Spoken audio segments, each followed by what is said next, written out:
Hindi talaga ako titigil. Kailangan ko si Tita Lorin na yun eh. Hindi ako papayag kung siya nanalo. Mabait naman si Tita Lorin eh. Baka kapag hindi nagalit si Papa, maibalik na yung Ang bigat pala siya, no? kahit na hindi Siguro paano yun? basta meron. Hindi ka pwedeng masiyahan lang sa kakarampot na ibibigay sa'yo. Mayaman sila. Naka-record ba yan? Pera ang papa mo. Eh kung yung mga anak Sagot pa mo. nila na ibibigay lahat ng luho, tapos ikaw, papayag ka sa kakarampot na ibibigay sa'yo?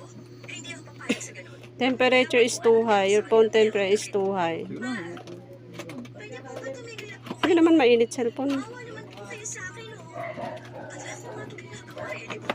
Dahil naaawa ako Ang sa laki niya. napapahiya na po tayo. Huwag niyo naman po na Ang laki pala ng ano, ilaw. Isa mo nag-ano yung cellphone mo. Tigilan niyo na po sila. Kasi kahit naman po anong gawin ninyo, Yung solar hindi nyo panel. sila matatalo eh. Sasabihin lang nila sila ang Solar tunay na panel, pamilya. ano mga Doon basta. pa lang po, talo na tayo, ma. Bracket. Kaya tama naman na po. Tumahimik ka dyan, ha? Hindi po pwede yun. Walang matatahimik sa amin. Ipaglalaban ko yung pamilya na para sa atin. Laki. Gusto ko lagay yan. Ang laki pala. Kahit na anong pagmamakaawa ng kanyang anak. Lumapit Okay siya na, sa no? mga ahensya para maidemanda si Lorin. Bilang siya ang tinuturo niyang pipigil para mabigyan ng sustento ang bata. At gusto niyang makulong dahil lang sa inagawang sa Lorin. Ang ibang nakakarinig ng kwento niya, tumataas ang kilay sa kanya. Anong kailangan ko na ng patuloy na anak ni Greg ang anak ko? Alam nga namin, magkamukha nga sila eh. Gusto mo bang ipakita ko yung picture? Hindi na nakakapilido yung anak ko. Hindi kasi kayo nabibigay sa akin.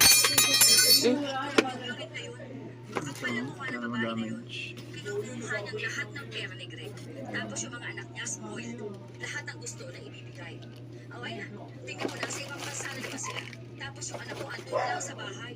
Unfair yun para sa amin. Pamilya rin kami. Dapat kasama rin kami sa ibang bansa. Gawan niyo yan ang paraan para maidemanda ko sila rin. Ang daming proseso na pinapagawa sa kanya. Dahil wala naman siyang malaking pera. Hindi na maasikaso ang niya. Wala namang tumutulong sa kanya.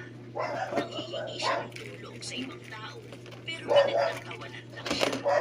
Sinasabi sa kanya na baka nababalik Kamay na daw. ito makakain.